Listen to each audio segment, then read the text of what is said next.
Nuevamente buenos días, amada iglesia. Gracia y paz de nuestro Señor Jesucristo a sus vidas, a sus corazones y a todas sus familias. Vamos a hablar dándole gracias al Señor por este momento.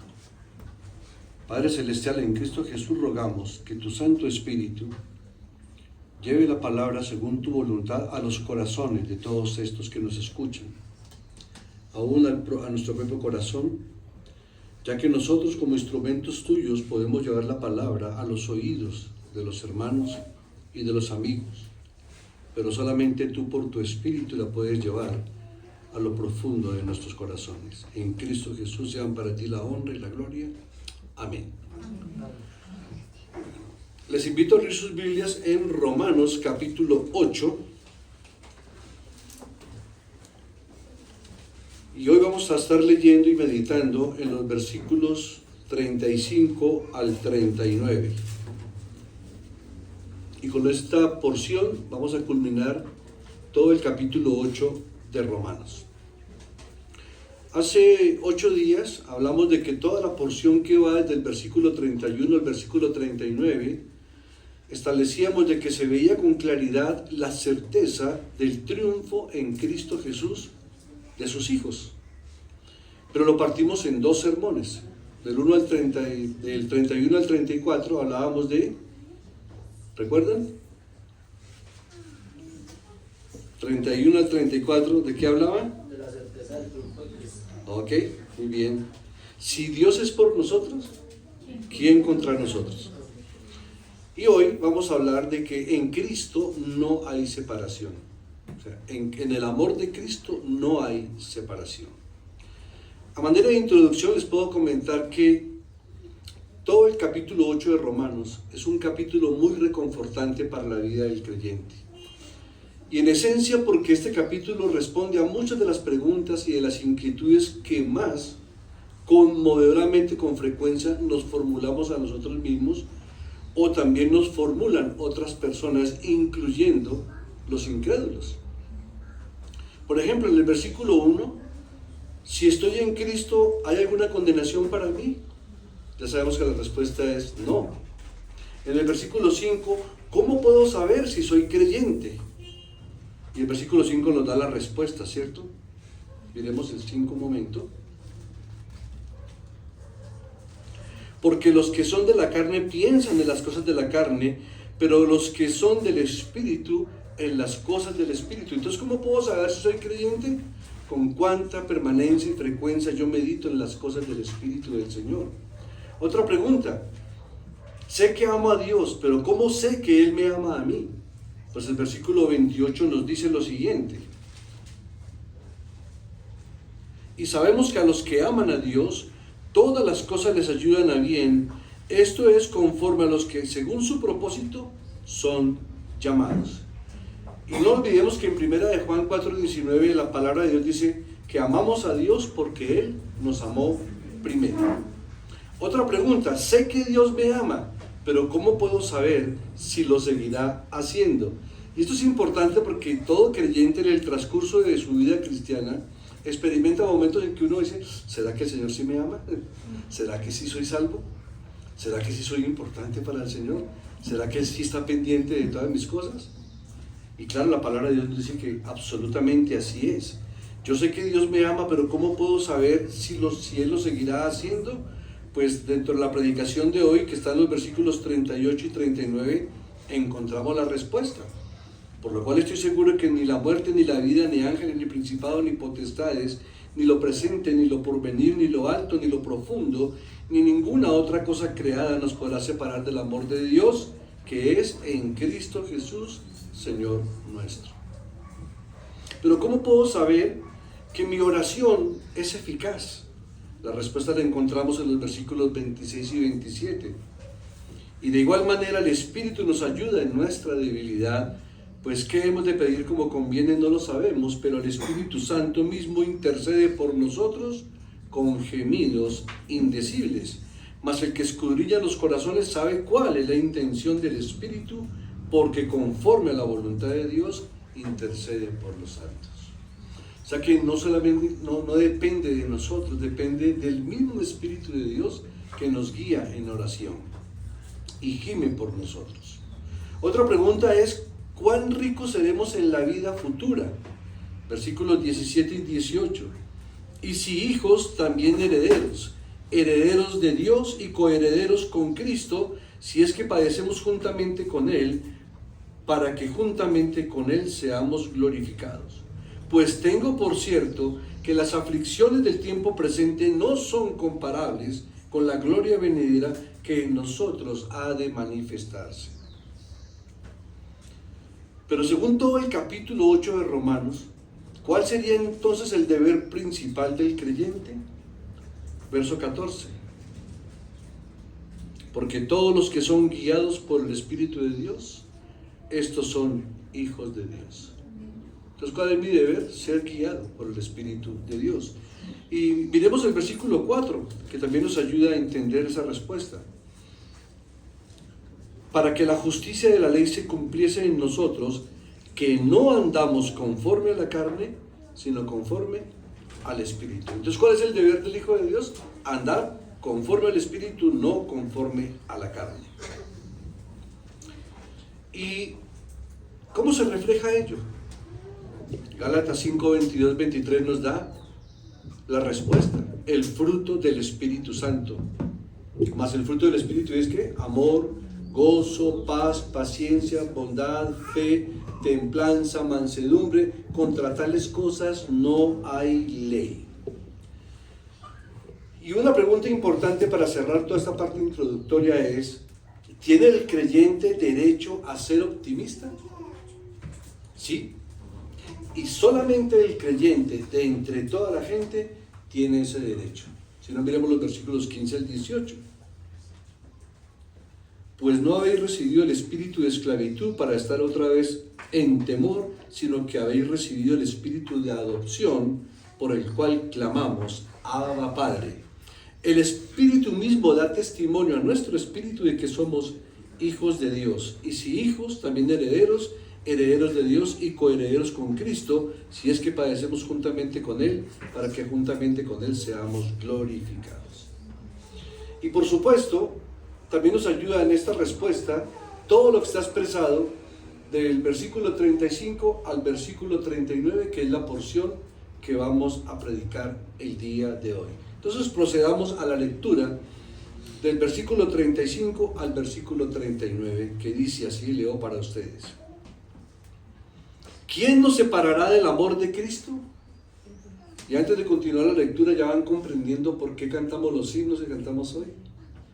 Ya pertenecemos a Cristo, Él nos pertenece, le pertenecemos a Él, nos escogió el Señor, Cristo ha sido coronado y por esa coronación nos ha dado todo esto.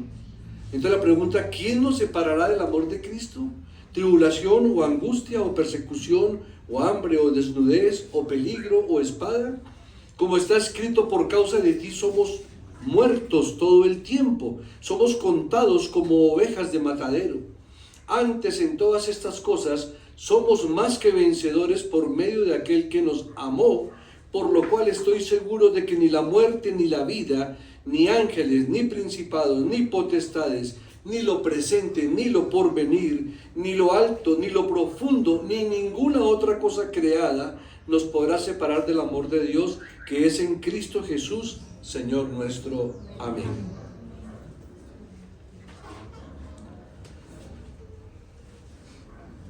Cuando comienza diciendo, ¿quién nos separará del amor de Cristo? En alguna oportunidad, algún siervo de Dios expresó con respecto a este pasaje lo siguiente.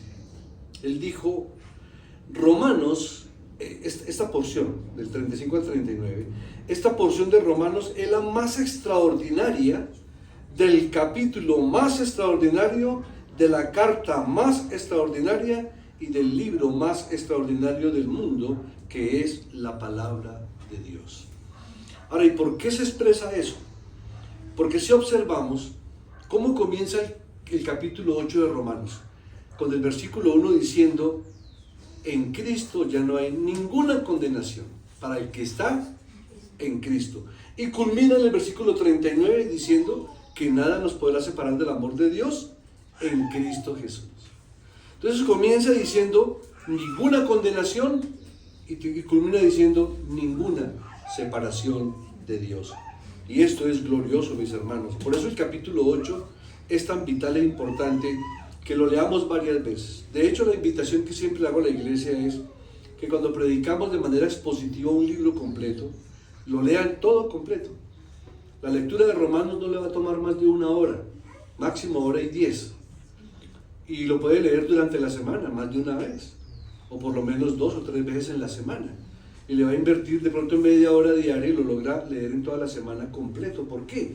Porque va a tener todo el panorama de cómo comenzó, de cómo describe Pablo la situación de la humanidad, la situación del pueblo judío, y luego viene cómo ha sido redimido y después cómo debe seguir actuando ese pueblo de Dios. Entonces la invitación es a que mientras estemos meditando en Romanos, que va a pasar un buen tiempo porque hoy vamos a predicar el sermón número 35 y estamos culminando la mitad del libro, o sea que nos esperan por lo menos otros 35 o 40 sermones más de Romanos 9 hasta el 16. Y es importante enseñarlo así porque queda esa esencia, queda ese ánimo o esa provocación de que usted consulte más frecuentemente las Escrituras, pero ante todo, que sepa leer un libro completo sin sacar nada de su contexto. Va a comprender el contexto de cada porción que va alineada con el capítulo con toda la carta, con todo el libro, y toda la carta de Romanos con toda la palabra de Dios completa. Es la manera como se debe siempre interpretar las Escrituras. La Escritura se interpreta a sí misma, es el principio que conocemos como analogía de la fe. Vamos ahora sí con el versículo 35. ¿Quién nos separará del amor de Cristo? ¿Tribulación o angustia, o persecución, o hambre, o desnudez, o peligro, o espada? Hace 8 días dimos una muy breve repaso de estos términos, hoy vamos a profundizarlos. Aquí encontramos otra pregunta retórica del apóstol, que quiere decir lo siguiente: nadie podrá jamás separarnos del amor que Cristo tiene por nosotros. Y escuchen esto, hermanos, que esto nos va a dar una libertad enorme. Sabemos que nosotros amamos a Dios porque Él nos amó primero, ¿cierto? Pero aquí la referencia es muy clara. La referencia en este texto no es a nuestro amor por Cristo, sino al amor de Cristo por nosotros. Porque sería muy complicado leer el versículo diciendo: ¿quién nos separará del amor que tenemos por Cristo? Porque aunque lo podamos amar, somos flexibles y somos débiles y podríamos fracasar en ese intento. Pero entonces aquí lo glorioso es que es el amor de Cristo por nosotros, más de que el que nosotros podemos tener por Él, lo que nos sustenta este principio de que nada ni nadie nos podrá separar del amor de Cristo hacia nosotros. Como se indica claramente en el versículo 37, antes en todas estas cosas somos más que vencedores. ¿Por quién? Por medio de aquel que nos amó. Y por esa razón, el versículo 35 nos muestra de que nadie nos podrá separar. ¿Por qué? ¿Por qué sabemos que nadie? Porque cuando dice quién, ¿a qué se refiere? A personas. Mientras que el 39, cuando habla que ni lo alto ni lo profundo ni ninguna otra cosa creada, o aún desde el 38, habla de cosas. Entonces, nadie, según el versículo 35, nos podrá separar del amor de Cristo, y los versículos 38 y 39, nada nos podrá separar de ese amor. Ahora, dar una descripción o una definición adecuada de este amor de Cristo es imposible para la mente humana, aún para el creyente. Leemos en Efesios 3:19 lo siguiente: y de conocer el amor de Cristo, y escuchen esto, hermanos, que excede a todo conocimiento. Sabemos que es muy grande, pero no podemos comprender toda su altura, toda su anchura, toda su profundidad. Y de conocer el amor de Cristo que excede a todo conocimiento, para que seáis llenos de toda la plenitud de Dios. Hace 8 días vimos, hermanos, cómo el apóstol Pablo enumeraba 7 circunstancias que podrían ser traídas a consideración para contestar bíblicamente esta pregunta de si hay algo que podría separarnos del amor de Cristo. Y él comienza con la primera: tribulación o aflicción, que es lo mismo. Y si Pablo utiliza los dos términos, porque él dice tribulación y angustia, es porque él quería expresarlas por separado, aunque ambas son muy parecidas. Y los intérpretes grandes lo han entendido de esta manera. La tribulación es una aflicción que es causada por aspectos externos que vienen a nuestras vidas, circunstancias externas, mientras que la segunda, la angustia, es una expresión interna de lo que esos estímulos externos generan en nuestro interior, tales como el desconsuelo, el infortunio o el desamparo. Ahora, para comprender bien esos dos, ya sea por separado o de manera junta, vamos a dos textos bien importantes. Segunda de Corintios 6:4 dice lo siguiente: antes bien, recomendándonos en todo como ministros de Dios, en mucha paciencia, en tribulaciones, en necesidades y en angustias. Ahí menciona las dos palabras, tribulaciones y angustias. Y segunda de Corintios 4:8 lo expresa así: estando atribulados en todo, mas no angustiados, en apuros, mas no desesperados. Entonces miren, hermanos, como hoy podemos ver que muchas tribulaciones son causadas por aspectos externos, pero que afectan el interior de nuestros corazones, de tal manera que aquí el apóstol lo expresa por separado en varios versículos. Vamos con el tercer punto: persecución. Acoso a los creyentes con el propósito de dañarlos o de herirlos o de obstaculizarlos, aún de matarlos. Segunda de Corintios 4:9, que es la continuación del que acabamos de leer, que dice, el 4:8, ¿recuerdan? Estando atribulados en todo, mas no angustiados, en apuros, mas no desesperados. Aquí en la persecución, el mismo texto, un versículo más nos sirve para la respuesta. Dice, perseguidos, mas no desamparados, abatidos, mas no destruidos. Y el término abatido también se puede interpretar como derribados. Entonces, cuando leemos el texto completo de 2 de Corintios 4 en adelante, vamos a encontrar implícitas muchas de las cosas que estamos explicando una por una. Otro texto que nos ayuda a entender la gravedad de lo que implica la persecución está en 2 de Timoteo, capítulo 3, versículos 11 y 12, que dice así: persecuciones, padecimientos como los que me sobrevinieron en Antioquía, en Iconio y en Listra, persecuciones que he sufrido y de todas me ha librado el Señor. Entonces mire que ahí está diciendo, no que el Señor le haya quitado todas las persecuciones, sino que le dio la fortaleza para poder sufrir esas persecuciones y luego sí lo libró. Pero continúa diciendo el apóstol, y también todos los que quieren vivir piadosamente en Cristo Jesús padecerán persecución. Y esto va para ti y para mí, hermano. ¿Queremos vivir en Cristo? ¿Queremos honrar el nombre de nuestro Señor? Pues no les extrañe que nos vengan persecuciones, si es que ya no han venido de muchas maneras. Cuarto punto o característica, hambre. Hermano, los creyentes del primer siglo sabían lo que era el hambre. De hecho, hay un asunto bien relatado en el libro de los Hechos, capítulo 11, versículo 28, que lo expresó el profeta Agabo diciendo lo siguiente: y levantándose uno de ellos, llamado Agabo, daba a entender por el Espíritu que vendría una gran hambre en toda la tierra habitada, la cual sucedió en tiempo del emperador Claudio. Y el Señor en Mateo 24:7 advertía de que habría hambres y terremotos en diversos lugares. Y en Lucas 15:14 recordamos el evento del hijo pródigo, que cuando hubo malgastado toda la fortuna que el padre le dio, toda la herencia, dice que vino sobre esa región una gran hambre. Entonces los apóstoles y la iglesia primitiva no eran ajenos a haber pasado situaciones como esas.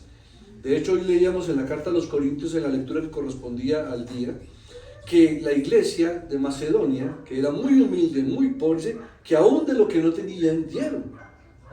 ¿Por qué? Había mucha necesidad y había hambre, sobre todo en la región de Jerusalén. Quinto, desnudez. Ya explicábamos hace 8 días que se refería no a la desnudez como se ve hoy día, que lo hace de una manera de seducción, sino que en esa época los textos que hablan de desnudez hablan es de la desnudez de nuestra alma, que estamos desnudos ante aquel que todo lo ve, pero en ese aspecto se hablaba de esa condición indigente, de gente que estaba muy necesitada de ropa porque vivía en una condición de pobreza y de indigencia grave. De hecho, en Mateo 25:36, cuando el Señor habla de los cabritos y de las ovejas separando, cuando dice, no todo el que me dice Señor, Señor entrará al reino de los cielos, a un grupo le dice, estuve desnudo y me cubristeis. Y le preguntaron, Señor, ¿y cuándo hicimos eso? Bueno, cuando lo hiciste por uno de estos mis hermanos más pequeños. ¿Ve? Se habla de esa necesidad física. Sexto, peligro. El peligro reviste riesgo, inseguridad.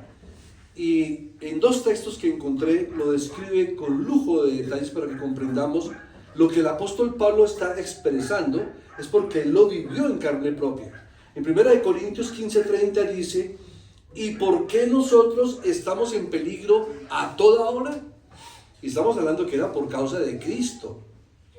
Y 2 Corintios 11:26, mire cómo lo narra el apóstol.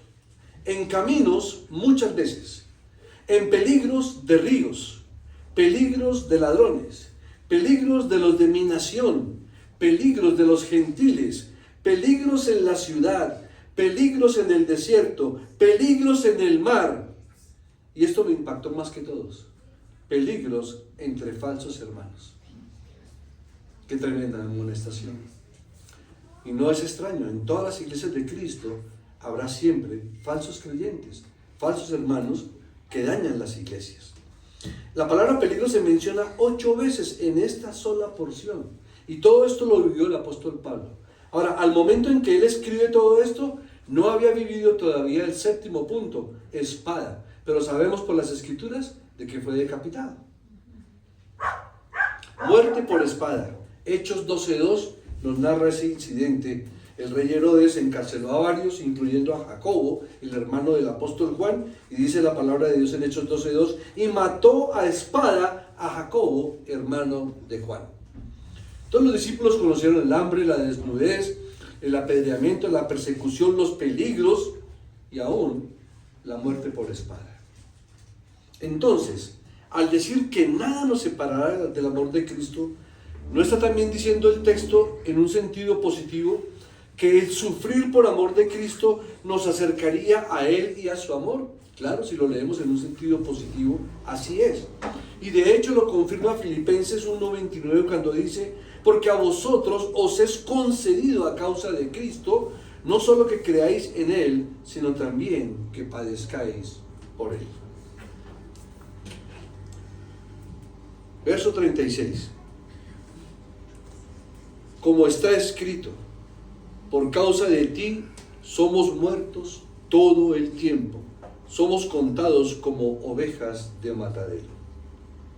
Aquí claramente el apóstol Pablo está citando textualmente el Salmo 44:22.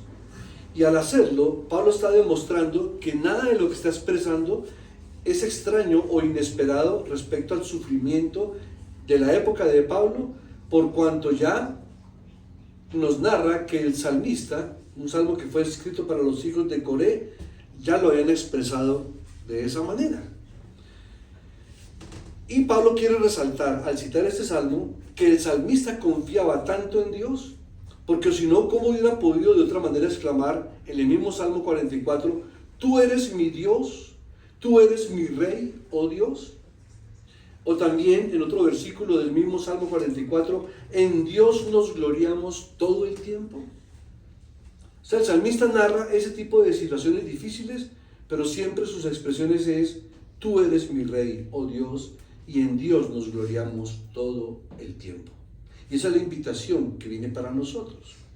Ahora la palabra muertos, si observan, por causa de ti somos muertos, está en tiempo presente. ¿Pero qué significa esto? ¿Que estamos siendo constantemente inmolados todo el día? No en ese sentido, pero sí es una expresión hiperbólica, es decir, aquí el apóstol está utilizando la hipérbole gramatical como una exageración para dar una enseñanza y causar un efecto. ¿Qué significa esa expresión, por causa de ti somos muertos todo el tiempo? Porque uno muere una sola vez, pero dice somos muertos todo el tiempo. Lo que quiere decir es que estamos en peligro de muerte constantemente. por causa de Cristo. Siempre que leamos estos temas, siempre tenemos que tener en la mente y en el corazón la esencia de que todo esto ocurría por causa de Cristo, no por causa de nuestra irresponsabilidad o de nuestro pecado o de nuestra maldad que trae consecuencias. Pero aquí estamos viendo que es única y exclusivamente por causa de Cristo. Lo que significa que todo aquel que es cristiano está expuesto a esto, ¿o no? ¿Cierto que sí? De hecho, yo compartí en el grupo Iglesia hace un mes, tal vez, o 2 meses, sobre una situación que explican es como una sociedad, una fundación más bien, que le está haciendo seguimiento a todas las persecuciones cristianas en el mundo entero. Y hablaban de más de 70 países en donde el nivel de persecución supera el 80%. Otros el 50% y en otros el 30%. Imagínense los países donde se persigue al creyente en el 80% de los casos. Hemos visto a través de testimonios de esos niños colgados en una horca con edad de 10 años por cargar una Biblia. Y aún así hay gente que dice que la iglesia no pasa por la gran tribulación. Pregúntele a esos 70 países que tienen una persecución del 80% si hay gran tribulación o no hay tribulación. Y para que tengamos todavía más claro el concepto, miremos Hebreos 11.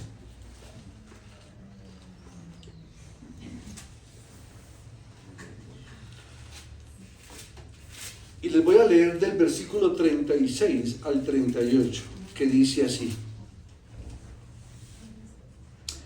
otros experimentaron vituperios y azotes, y a más de esto prisiones y cárceles.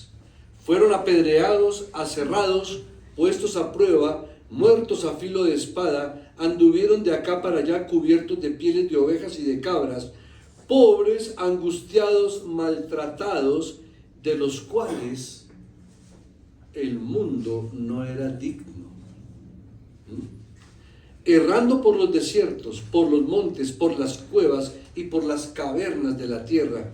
Y todos estos, aunque alcanzaron buen testimonio mediante la fe, no recibieron lo prometido, proveyendo Dios alguna cosa mejor para nosotros, para que no fuesen ellos perfeccionados aparte de nosotros.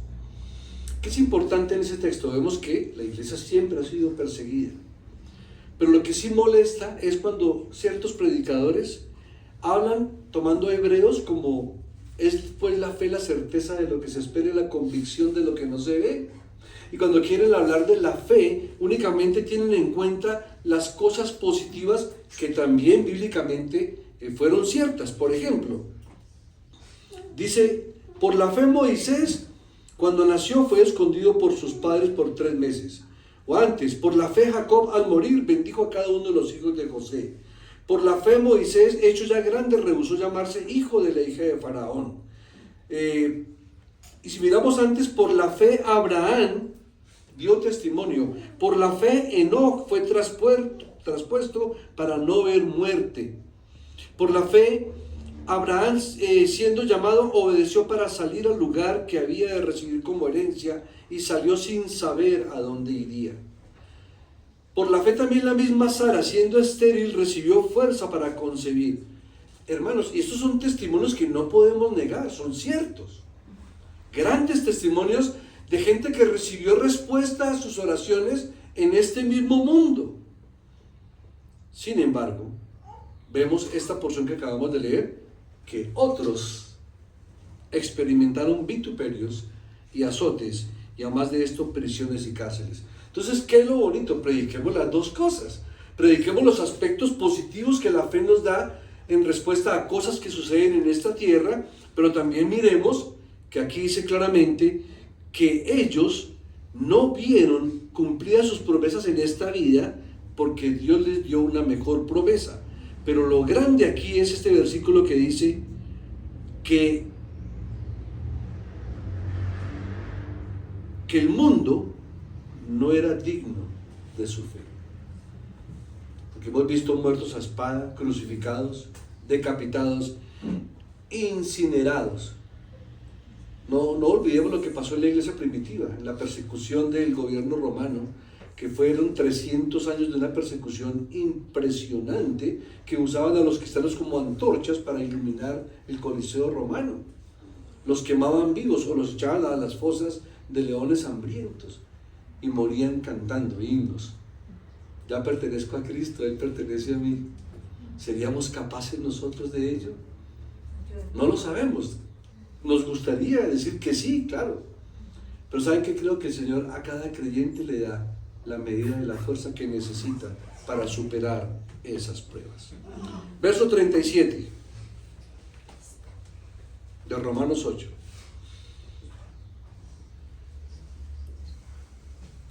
Antes, en todas estas cosas somos más que vencedores por medio de aquel que nos amó. Y aquí tengo que sonreír, pero en un buen sentido, sino que me causa un impacto y una curiosidad estos contrastes de la palabra del Señor. Mire ese contraste. En el versículo 36, somos como ovejas de matadero. Y en el 37, somos más que vencedores. Qué contraste, ¿no? El uno es que somos ovejas de matadero. Y el siguiente versículo, pero somos más que vencedores. Qué contraste. Y así es la palabra del Señor. Por eso contrastamos la fe de Abraham, de Sara, de Isaac, de Moisés, pero también hay que contrastarla con la fe de los que fueron decapitados, aserrados, perseguidos, quemados, crucificados, etcétera, etcétera. Somos más que vencedores. Esta es una expresión gloriosa. Cuando dice más que vencedores, es lo mismo que decir somos hipervencedores, supervencedores. Es como cuando uno obtiene una victoria arrolladora y aplastante.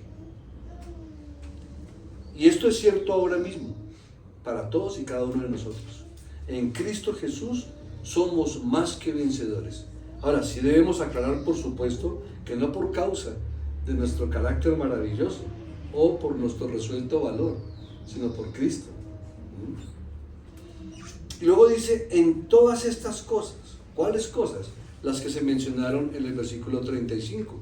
Tribulación, angustia, persecución, hambre, desnudez, peligro o espada. Es en todas esas cosas, mis hermanos. Pero luego el texto añade otros aspectos que vienen en un momento inmediato y que mencionan todos los asuntos que nos esperan de los versículos 38 al 39. Por lo cual, o por tanto, de todo lo que hemos venido hablando en todo este capítulo 8 y en todos los capítulos, esencialmente del 5 en adelante, que dice que, mas el justo por la fe vivirá, y justificados pues por la fe tenemos paz para con Dios. Esto que se añade es glorioso, porque dice, por lo cual estoy seguro, tengo certeza, confianza absoluta, de que ni la muerte.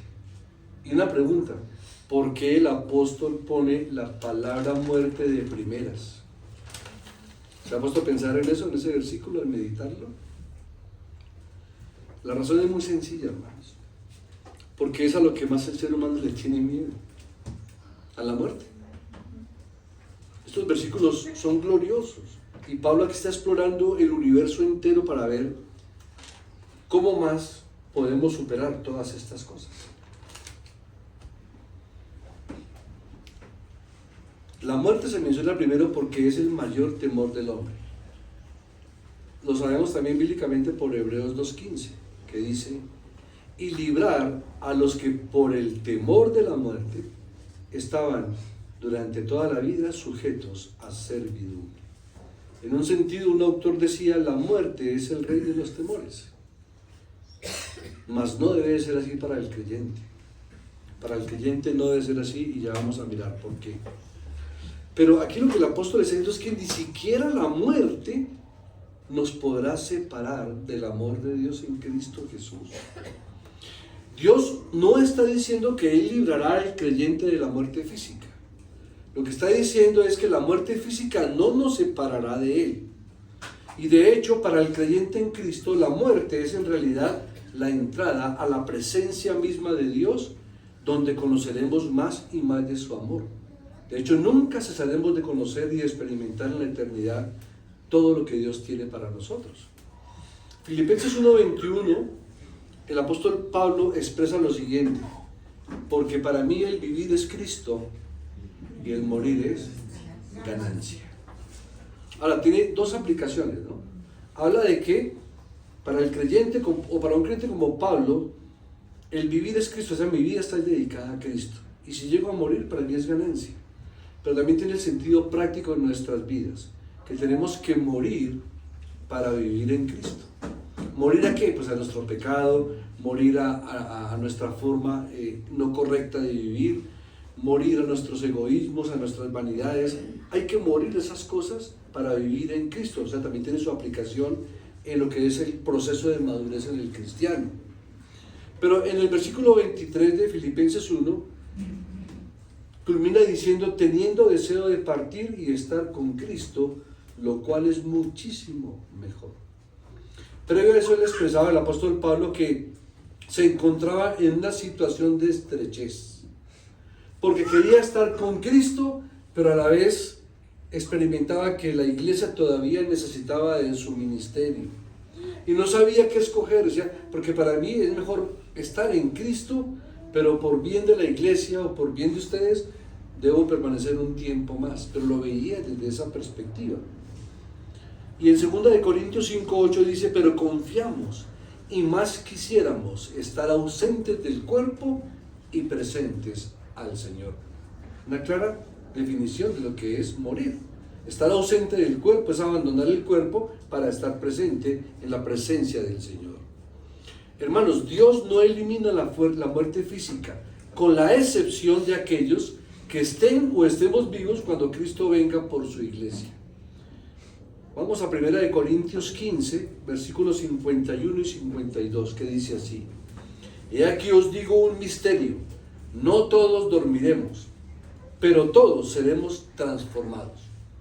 En un momento, en un abrir y cerrar de ojos, a la final trompeta, o a la trompeta final, cuando suene la trompeta final.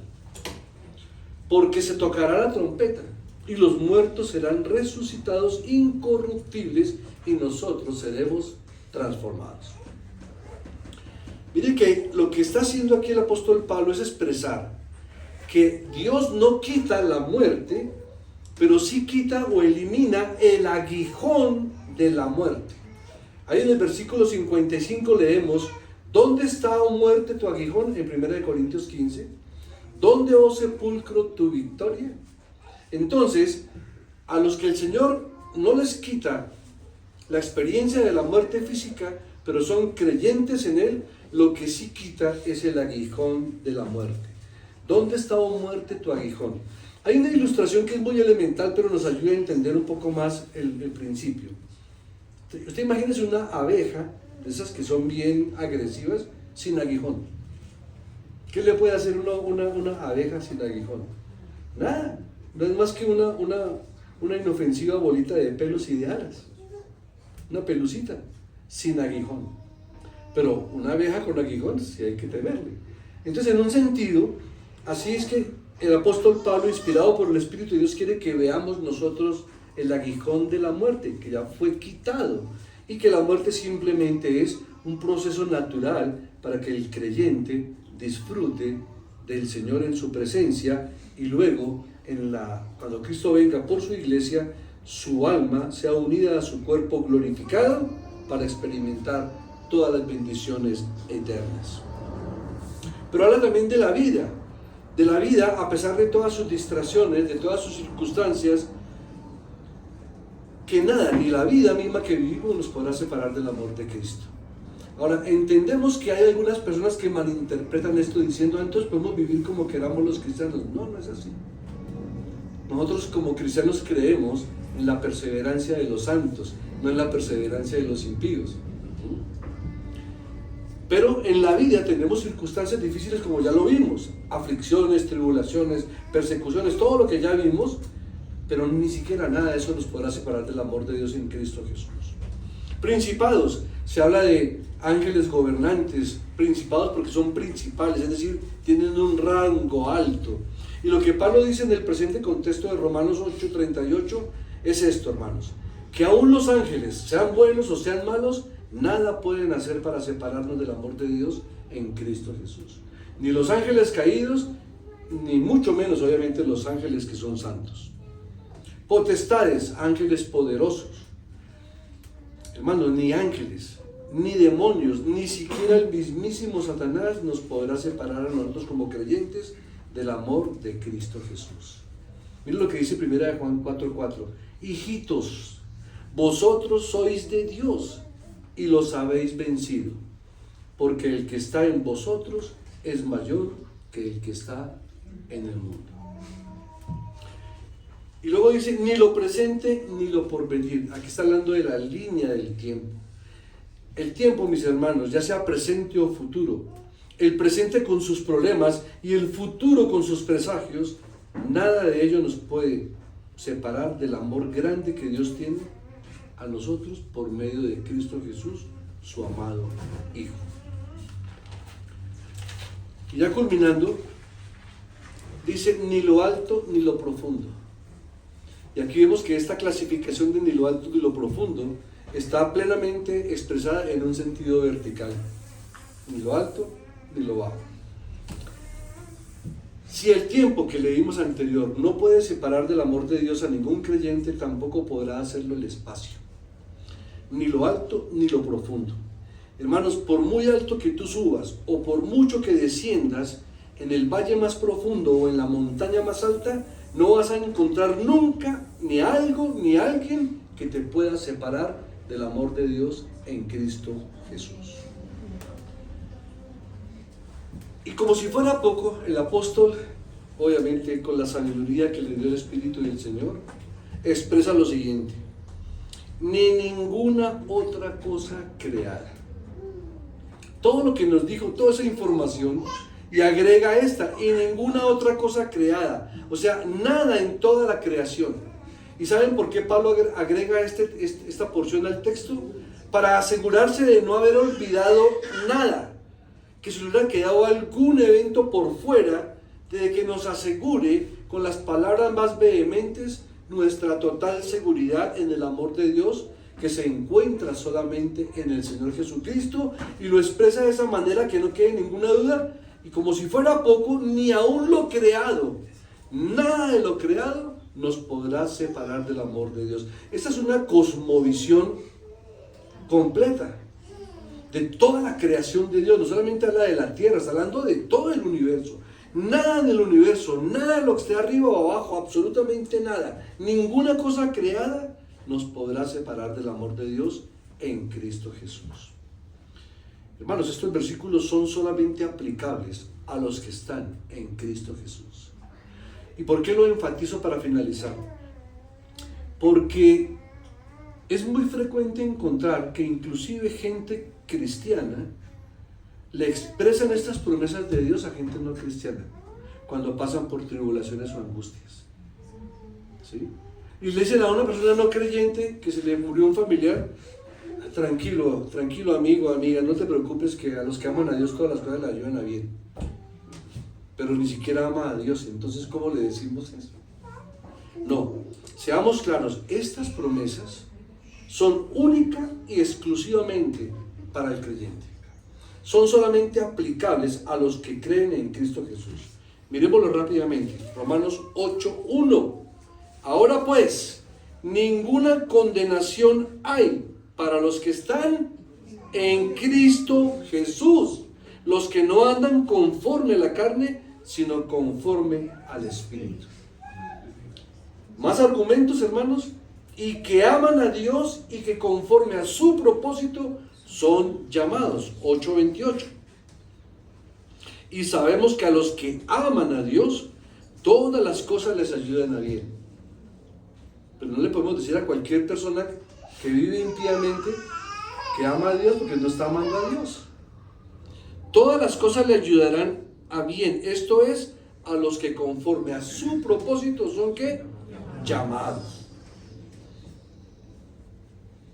Para el que está en Cristo, ninguna condenación. Y así empieza el capítulo 8 y termina con ninguna separación. Aplicación general.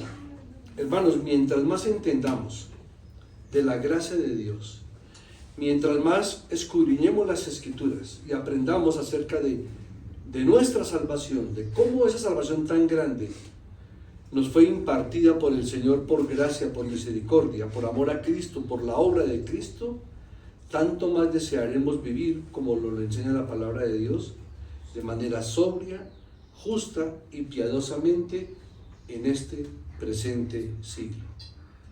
Y si ese es el caso suyo y el caso mío, de que estamos llamados a vivir sobria, justa y piadosamente en este siglo, no nos queda más que decir: a ti sea, Señor, la gloria, la honra, la alabanza, la adoración, por los siglos de los siglos. Amén. Amén. Oremos, hermanos. Padre Celestial, cada que exponemos tu palabra o que somos expuestos a ella, siempre seremos tan impactados, tan redargüidos, tan instruidos, tan enseñados, pero a la vez vivificados y santificados por ella, que podemos decir cada vez: Señor, abre cada día más mis ojos para ver las grandezas y las maravillas de tu ley. Que no seamos como aquellos que tú expresaste: les mostré las maravillas de mi ley, pero fueron tenidas como cosa extraña. Ayúdanos a comprender que si hemos sido escogidos por ti, Señor, lo hemos sido es para tu honra y para tu gloria, para desarrollar el carácter de Cristo en nuestras vidas, para ser santificados, a fin de que Cristo presente su iglesia sin mancha y sin arruga. No estamos, Señor, proclamando este precioso evangelio pensando en que podemos vivir de la manera que queramos vivir, porque no es así. Así no es el propósito ni es la enseñanza. Hemos sido escogidos por ti para ser santos delante de ti. Y sabemos que el proceso de ser santos comienza desde el punto de vista de que hemos sido apartados para ti. Y la santificación es ese desarrollo y ese crecimiento y esa madurez espiritual que día a día, semana a semana, mes a mes, año tras año, aferrados de ti, asidos de ti, vamos creciendo y madurando, siendo edificados por Cristo, por su palabra, por su Espíritu. Gracias por este día, Señor. Gracias por bendecir cada hermano aquí presente y cada amigo. Gracias, Señor, porque tu palabra, por tu Espíritu, haya atravesado sus mentes hasta lo más profundo de sus corazones y también la puedan impartir a otros seres queridos o a sus familias, o a los vecinos o a los amigos.